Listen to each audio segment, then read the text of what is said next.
In the quiet, unassuming city of Springfield, Missouri, the Blanchard family was known as a beacon of resilience and unconditional love. To their neighbors and the online communities that followed their story, Dee Dee Blanchard was the epitome of a devoted mother. Her daughter, Gypsy Rose, was the beloved victim of a litany of devastating illnesses: leukemia, muscular dystrophy, epilepsy, and severe allergies, leaving her wheelchair-bound, fed through a feeding tube, and cognitively impaired. They had survived the tragedy of Hurricane Katrina in their former Louisiana home and were rebuilding their lives, supported by charities like Habitat for Humanity, which built them a pink wheelchair-accessible house. Dee Dee was a warrior mother, a saint. But on June 14, 2015, the meticulously constructed facade shattered. Concerned friends forced their way into the Blanchard home after Dee Dee had posted ominous messages on Facebook, including one that read, "That bitch is dead." They found Dee Dee dead in her bed, stabbed multiple times. Gypsy Rose was missing. An immediate Amber Alert was issued for the vulnerable, medically fragile girl.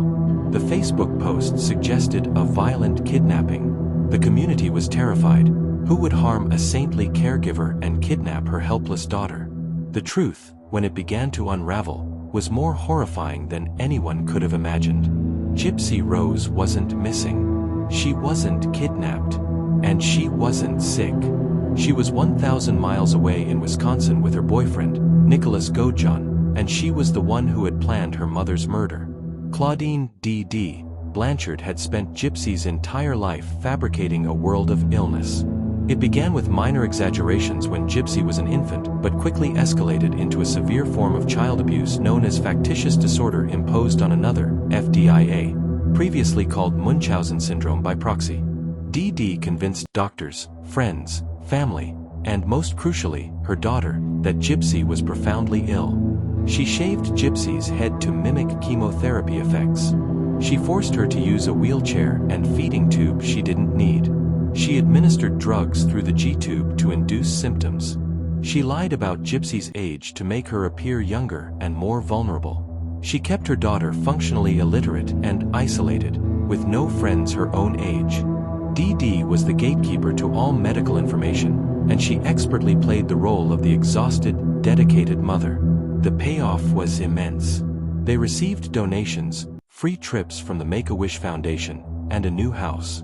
Dee Dee controlled every aspect of Gypsy's life, and the sympathy and admiration she received as a caregiver became her oxygen. But as Gypsy entered her 20s, the cracks began to show. She started to understand that she could walk, that she didn't need the feeding tube, that the seizures stopped when her mother wasn't around. The prison of her mother's making had walls made of lies, and Gypsy was starting to see through them. Secretly, she acquired a laptop and began to explore the world online, a world her mother had forbidden. It was there, in 2012, that she met Nicholas Godejohn on a Christian dating site. Nicholas Godejohn was a high school dropout from Wisconsin with a low IQ and a history of behavioral problems. He was socially awkward and found acceptance and purpose in his relationship with Gypsy. She presented herself online not as a sick girl, but as a young woman named Gabby, trapped by an abusive mother. Their online relationship evolved over years. Gypsy saw Nick as her knight in shining armor, her only way out. She later testified that she tried to escape her mother before, but Dee Dee would always find her and bring her back, often physically restraining her with handcuffs or chaining her to the bed. In Gypsy's mind, the only way to be free was for her mother to be gone. Permanently.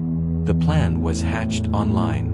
Gypsy saved money her mother had received from charities. She ordered a knife online and had it delivered to her friend's house.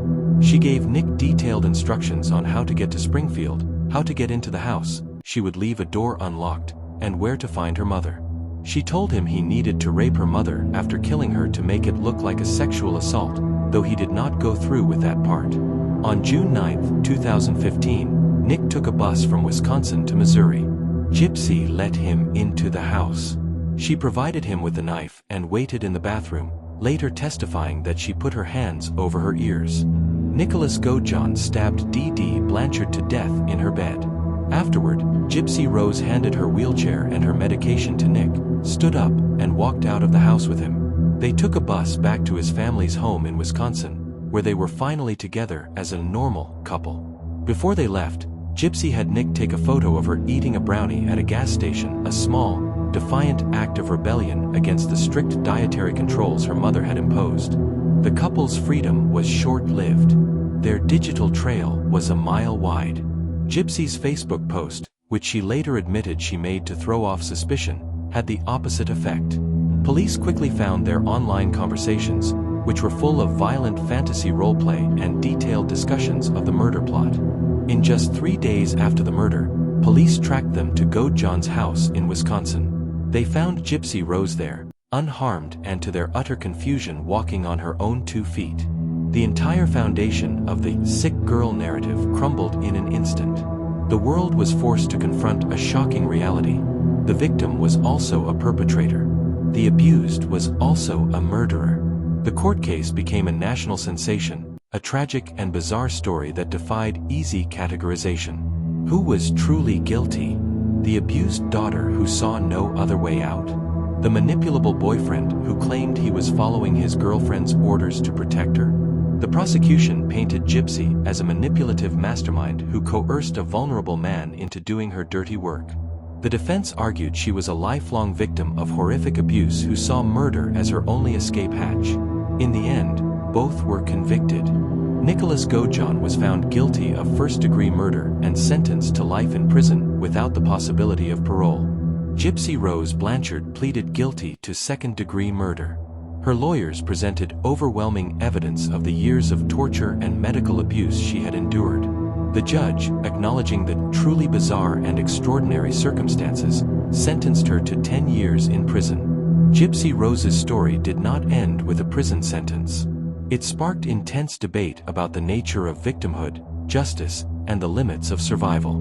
Was she a cold-blooded killer or a justified survivor? The public was deeply divided, though largely sympathetic. She became the subject of numerous documentaries, including the acclaimed HBO film Mommy Dead and Dearest and the Hulu series The Act, which brought the bizarre details of her life to a massive audience.